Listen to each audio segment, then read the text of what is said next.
I died choking on my own blood, the copper taste flooding my mouth as my son's fist connected with my jaw for the last time. The world tilted, the linoleum floor rushing up like a bad dream I couldn't wake from. And in that final blur, I saw his face, not the boy I'd raised, but a stranger twisted by something darker than saltless soup. Then, nothing. Black. Gone. Until the beeping started, sharp and insistent, pulling me back into a body that shouldn't move anymore. But it did. My eyes snapped open to fluorescent lights and the sterile hum of a hospital room, not the cold slab of the morgue I'd earned. My hands, younger, unscarred, clutched at the bedsheets, and panic clawed up my throat. This wasn't right. I was 48, worn down by years of double shifts at the diner and endless PDA meetings in our crumbling suburb outside Chicago. Yet here I was, staring at a chart that read, Demi Harper, age 38, admitted for exhaustion. 11 years. I'd gone back 11 goddamn years. The door creaked open, and there he was, Ethan, my 13-year-old son, all gangly limbs and that mop of brown hair that always fell into his eyes. He clutched a bouquet of wilting daisies from the gift shop downstairs, his face pale and drawn like he'd seen a ghost. Because he had. Mom. His voice cracked, small and scared, nothing like the venomous snarl he'd hurled at me in that final kitchen brawl. You're awake. The doctors said. They said you might not. I wanted to scream, to grab him by the shoulders and shake the future out of him. The drugs, the lies, the way he'd sell me out for a fix and a quick buck from his deadbeat father. But I swallowed it down, forcing a smile that felt like cracking glass. Hey, kiddo, come here. He rushed to my side, burying his face in my hospital gown, and for a split second, I let myself believe I could rewrite it all. That this time, I'd save us both. God, what a fool I was. That hospital stay was the first crack in the facade of my old life, the one where I played the perfect single mom, scraping by on tips and sheer spite after Jack walked out with half our savings and a bimbo half his age. Back then, in 14, I'd collapsed at work from anemia, too many skipped meals to keep Ethan fed, and woke up to a world that still had a shot at normalcy. Ethan was just hitting that awkward teen phase, obsessed with video games and sneaking smokes behind the garage. Jack was still lurking on the edges, sending sporadic checks laced with guilt trips. And me? Demi Harper, queen of denial, convinced that love and chicken noodle soup could fix anything. But I knew better now. I knew the poison that would seep in over the next decade. Jack's return like a bad rash, promising reconciliation but delivering debt and despair. How he'd whisper in Ethan's ear about what a ball and chain I was, turning my boy against me one beer-soaked story at a time. The secret I'd buried, the one that started it all, Jack's gambling ring, the loan sharks who'd come knocking, and how I'd taken the fall for his mess to keep Ethan safe. I'd confessed to cooking the books at the diner, landed probation, and watched my world shrink while Jack slithered away unscathed. In my first life, that secret festered. Ethan found out fragments from Jack, twisted into accusations that I was the liar, the thief. By 24, he was deep in opioids, courtesy of the same underground crew Jack owed money to. He'd pawn my jewelry, steal from my purse, and when I confronted him that rainy night in 2025, it wasn't just the saltless soup. It was the rage of a lifetime's betrayals exploding out of him. One punch, then another. And as I lay there dying, he sobbed. Why'd you ruin us, Mom? What? Now, with 11 years to play God, I wasn't going to wait for the storm. I checked out of the hospital 2 days early, against doctor's orders, and drove us home in my beat-up Ford Focus, the same one that would later be repossessed. Ethan chattered the whole way about school drama and his latest Fortnite win, oblivious to the war raging in my head. Mom, you gotta promise no more fainting spells. You're all I got. I gripped the wheel tighter, the Chicago skyline fading in the rear view like a bad memory. I promise, baby. Things are gonna change. And they did, starting that night. The first move was Jack. I couldn't let him worm his way back in. Not this time. He called the next morning, voice oily as ever. Demi, honey, heard about the hospital. Let me swing by, bring some takeout. Ethan's been asking about me. I pictured it. Him in his cheap suit, reeking of cheap cologne and cheaper whiskey, planting those seeds of doubt. In the old timeline, I'd let him in, desperate for any port in the storm. This time, Jack, we're done. For good. Don't call again. or I'll slap a restraining order on you faster than you can cash that next alimony check. Silence on the line, then a chuckle that didn't reach his eyes. I could hear it in his tone. Come on, Dems. For the boy. Ethan's mine. And if you so much as text him, I'll bury you with what I know. I hung up before he could spit his venom. My hands shook as I set the phone down, but damn, it felt good. Like lancing a boil. Ethan wandered into the kitchen, rubbing sleep from his eyes. Who was that? Nobody important. I ruffled his hair, steering him towards cereal instead of the questions brewing. But I was already plotting deeper. Jack's secret, the gambling, the books I'd fudged to cover his ass, wasn't just his anymore. I'd stashed evidence back then, bank statements, texts from his bookie, in a safety deposit box I'd forgotten about until my dying breath. First order, retrieve it. Turn the hunter into the hunted. That week blurred into a frenzy of reinvention. I quit the diner, not dramatically, but with a quiet resignation that left my boss sputtering. Demi, you're the backbone here. Backbone. I'd been their doormat. Instead, I enrolled in night classes for accounting certification, using the settlement from my exhaustion claim to bridge the gap. Ethan raised an eyebrow at the textbooks piling up on the coffee table. Mom, you're turning into a nerd. Better than burning out, kid. I shot back, but inside, I was steeling myself for the real work, watching him. In the old life, the cracks showed early, skipping homework for hangouts, the sudden cash in his pocket. This time, I'd be the shadow, the whisper in his ear before Jack's lies could take root. Halloween came like a test run. Our suburb, Elmwood Heights, decked out in plastic pumpkins and fog machines, kids swarming the streets in superhero capes. Ethan wanted to bail, call it lame, but I dragged him out, costumes and all. Me as a zombie nurse, ironic, much, him as some Marvel reject. As we trudged door to door, I scanned the crowds. There, Jack, lurking by the corner store, nursing a flask and eyeing our house like a vulture. He spotted us, waved Ethan over with that fake grin. Hey champ, trick or treat, right? Ethan lit up, trotting over before I could yank him back. My blood boiled as Jack slung an arm around him, murmuring low. I knew the script. Your mom's been stressed, huh? Dads get it. We should grab burgers sometime. Just us guys. I marched up, inserting myself between them like a human wedge. Jack, leave. My voice was low, lethal. Ethan blinked, confused. Mom. Jack's eyes narrowed, that mousy schemer peeking through. Easy, Demi. Just catching up. You're trespassing. I pulled out my phone, thumb hovering over 911. One word to the cops about your outstanding warrants, and this holiday's over for you. He scoffed, but there was a flicker. Fear? Good.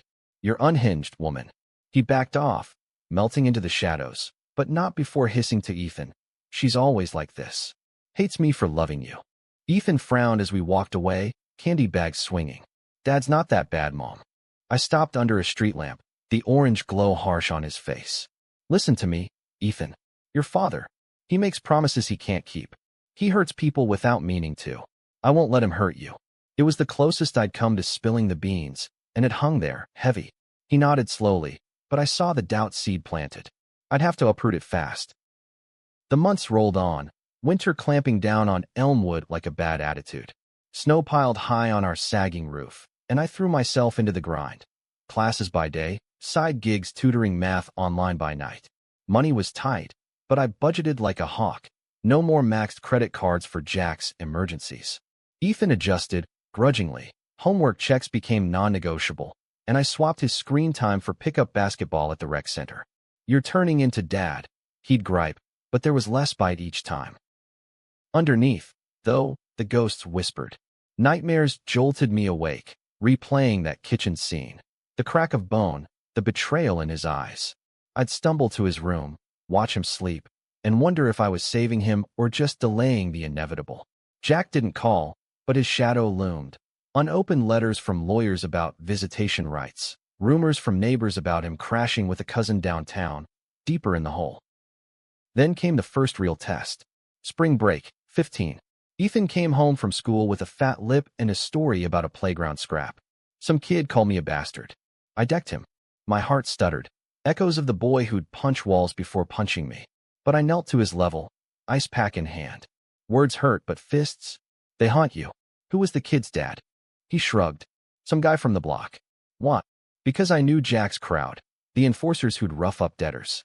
And sure enough, digging through old emails, I'd backed up everything. There it was, a threat from 13, tied to Jack's debts, mentioning the Harper kid as leverage. They'd gone after Ethan to get to me, to flush Jack out. In the old timeline, I'd ignored it, too proud to snitch. This time, I called the cops.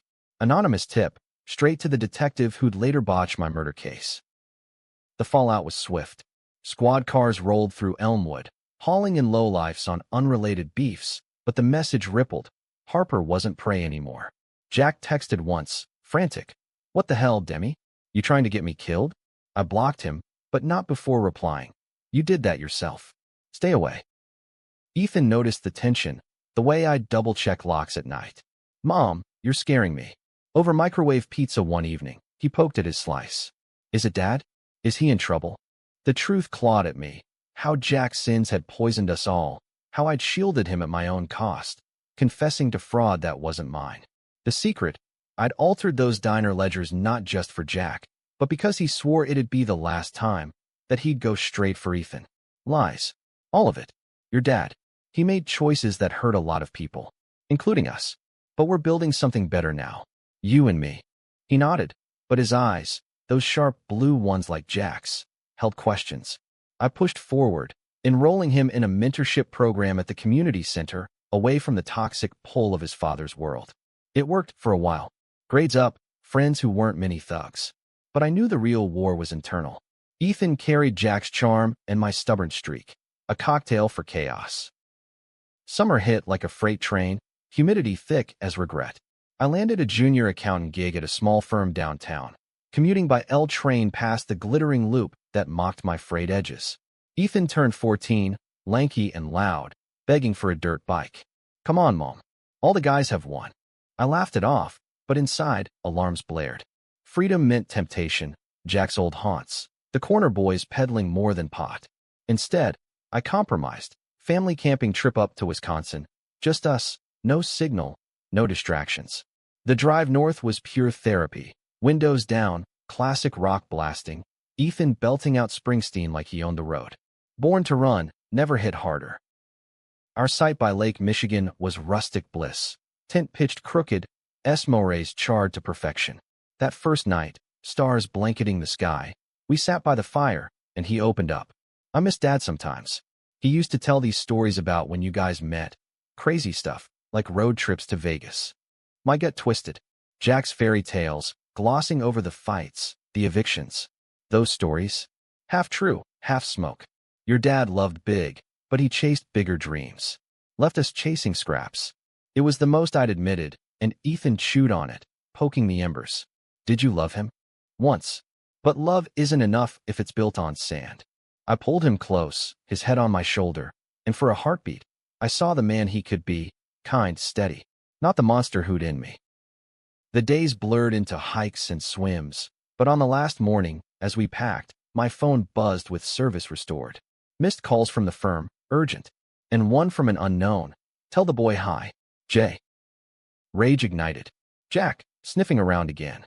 I deleted it, but Ethan caught my face. Everything okay? Fine. Just work. Line number 1 of the new life. But as we drove south, the skyline looming like judgment, I vowed, no more hiding. The evidence in that safety box? I'd weaponize it soon. Jack's empire of deceit was crumbling, and I'd dance on the ruins. Back in Elmwood, reality crashed in. The firm gig demanded 60-hour weeks, leaving Ethan to his own devices more than I liked.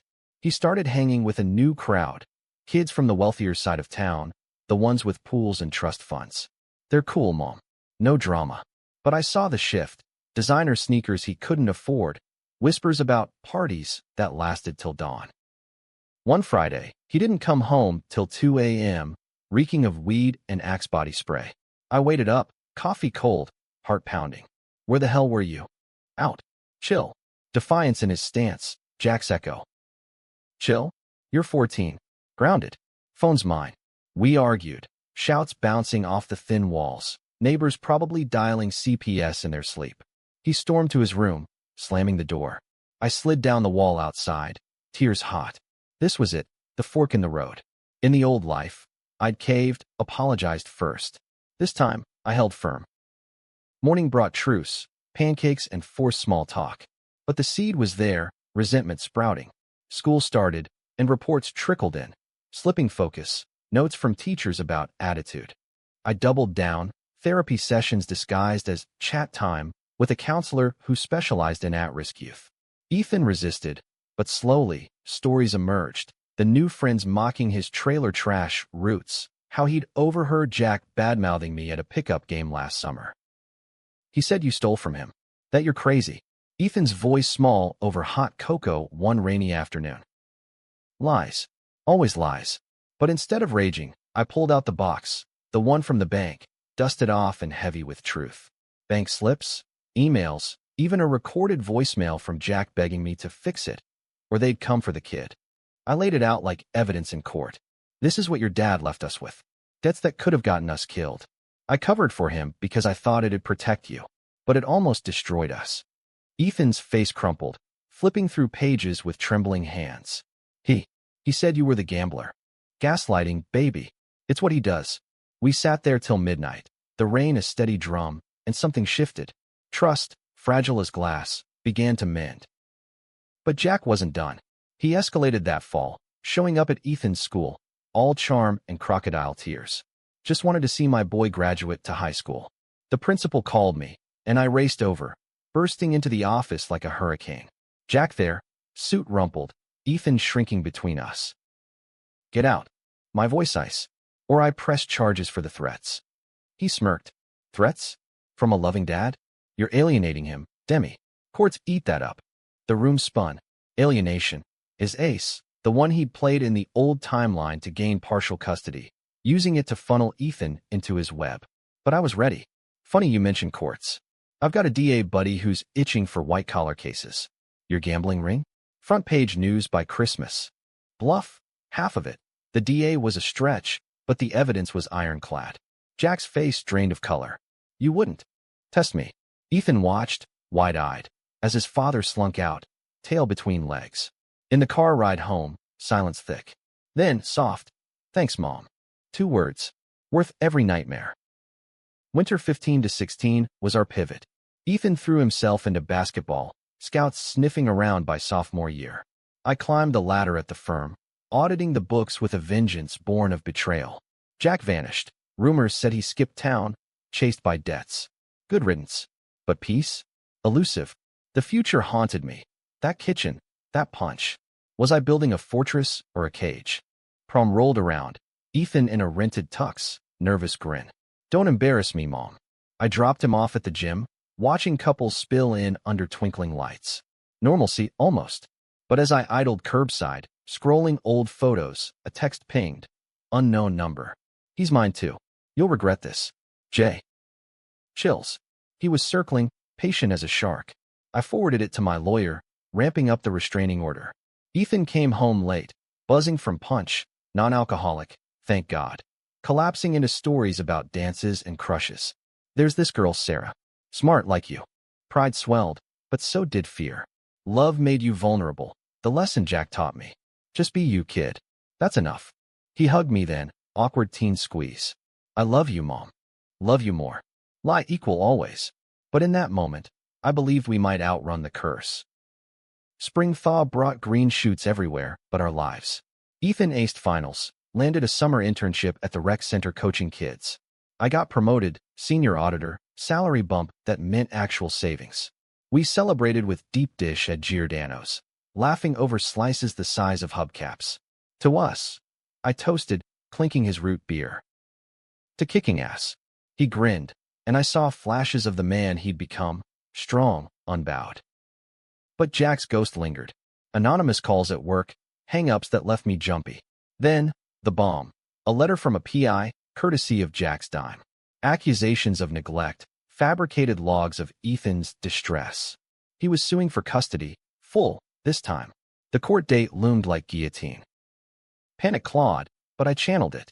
Therapy ramped up, affidavits from teachers, Ethan's own testimony prepped. I don't want him, Mom. He's toxic. Hearing it from his lips? Knife twist. But necessary. The hearing was a circus. Elmwood Courthouse, wood-paneled and stuffy. Jack in a borrowed suit, spinning yarns of my instability. She's obsessed, Your Honor, keeping my boy from his father out of spite. I took the stand, voice steady as I laid bare the evidence. Debts, threats, the fraud I'd shouldered. I protected my son from a man who'd sell him out for a poker hand. That's not spite. That's survival. Gasps rippled. Jack squirmed, his lawyer fumbling. The judge, a no-nonsense woman with crow's feet and zero tolerance, glanced at Ethan in the gallery, then slammed the gavel. Full custody to Miss Harper. Mr. Harper, you're barred from contact pending psych eval. Approached my son again, and it's contempt. Elation crashed over me as we left, Ethan pumping fist. Jack slunk out a side door, defeated. Victory, bittersweet. But victory's a tease. That summer, Ethan changed, subtle at first. Longer nights out, evasive answers. Just chilling with the team. I found baggies in his gym bag. Weed, nothing harder, but the gateway yawned. Confrontation in the garage, tools scattered like accusations. What's this, Ethan? He snatched it back. None of your business. I'm not a kid anymore. 18 in September. Still my kid. Voices rose, old patterns cracking open. You think Dad's way is better? Sneaking, lying. You don't know him. You poison me against him. Echoes of the old rage. I grabbed his arm, not hard but firm. I saved you, and I'll do it again. He yanked free, eyes wild. Maybe I don't want saving. Door slam. Silence. Hard in throat. I locked myself in the bathroom, splashing water on my face. This was the precipice, the moment in my first life where I doubled down on control, pushing him straight to Jack. This time, space. Painful, but space. Days dragged, tension thick as fog. He ate in silence, left notes. At practice, I monitored from afar, GPS on his phone, with consent, sorta. Chats with his coach. Clean for now. But the pull was there, the abyss calling. Fall semester started, Ethan at community college, majoring in sports management. Pride warred with worry. One night, post-game burgers, he dropped it casual, got an offer. Internship in the city, pro team scout. Chicago proper? Jack's turf. Great. But let's talk logistics. His face hardened. I can handle it, Mom. I know. Just promise you'll come home. Always. But his eyes slid away. The internship swallowed him. Late nights, networking, that smelled of bars. I audited from home, spreadsheets blurring with unshed tears. Then, the call, 3 a.m., unknown. Miss Harper? Your son's in holding. Bar fight. Rush downtown, bail money burning a hole. Ethan, split lip and defiant. Guy was talking shit about Dad. Jack. Always Jack. Bailout was tense. I'll ride home a minefield. This ends now, Ethan. The city's poison. You're poison. Smothering me. Explosion. He bolted from the car at a red light, vanishing into the night. Panic. Calls, texts, radio silence. Days blurred into searches, friends' couches, campus haunts. On day 4, a tip, dive bar on the south side. I stormed in, neon buzzing, smoke thick. There, Ethan, hunched with a crew of roughnecks, Jack at the helm, arm around him like ownership. Rage blinded. I waded through, grabbing Ethan's shoulder. We're leaving. Jack rose, smirking. Mother of the Year arrives. Shut it. To Ethan, now. He shrugged me off. I'm staying. With family. Family. The word gutted me. Jack's lies had won. The secret I'd buried now a noose. But I saw it then, the setup. Jack's eyes gleamed, triumphant. He'd lured him here, fed the narrative. Family doesn't sell you out. Voice breaking, I pulled the ace, a flash drive from my purse, copy of the evidence. Or threaten kids for debts. Ask him about the loan sharks, Ethan. Ask why I went to jail for his fuck-ups. Ethan froze, turning to Jack. What? Jack lunged for the drive, too late. I backed toward the door, heart hammering. Choose, baby. Us or his lies. The bar hushed, eyes on us like a bad reality show. Jack snarled. She's crazy, son. Don't listen. But Ethan looked, really looked, and something cracked. Did you? Hurt us. Jack's bluff crumbled. It was business, kid. She exaggerated. Truth serum. Ethan paled, stepping back. Mom. I held out my hand. He took it, trembling. We fled into the night, Jack's curses chasing. Home was quiet reckoning. Ethan crashed on the couch, sobs racking. I held him, whispering, "It's over. We rebuild." But was it? Jack's reach was long. Retaliation loomed. Sleepless, I fortified. New locks, alarm system, lawyer on speed dial. Work suffered, but screw it. Ethan dove into therapy, raw sessions peeling back layers of manipulation. Winter gripped again, 19 now. Ethan turned 19, birthday low-key, cake and bad movies. He was pulling up, grades solid, part-time coaching. "Thanks for not giving up," he murmured, blowing out candles. Never. But shadows lingered. Jack's silence. Ominous. Spring brought the storm. Anonymous emails to my firm, slander, claiming fraud. My promotion teetered. Then, Ethan, Mom, cops called.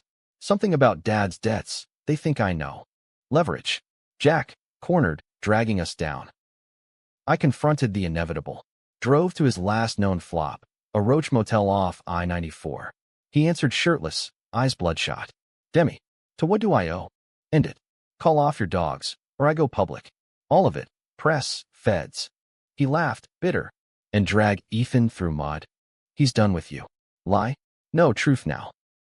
We bartered in that stinkhole. Immunity for silence, his word against evidence. Shaky, but he signed. A notarized affidavit confessing his role, absolving me. For the boy. I left with copies, lighter. Victory too.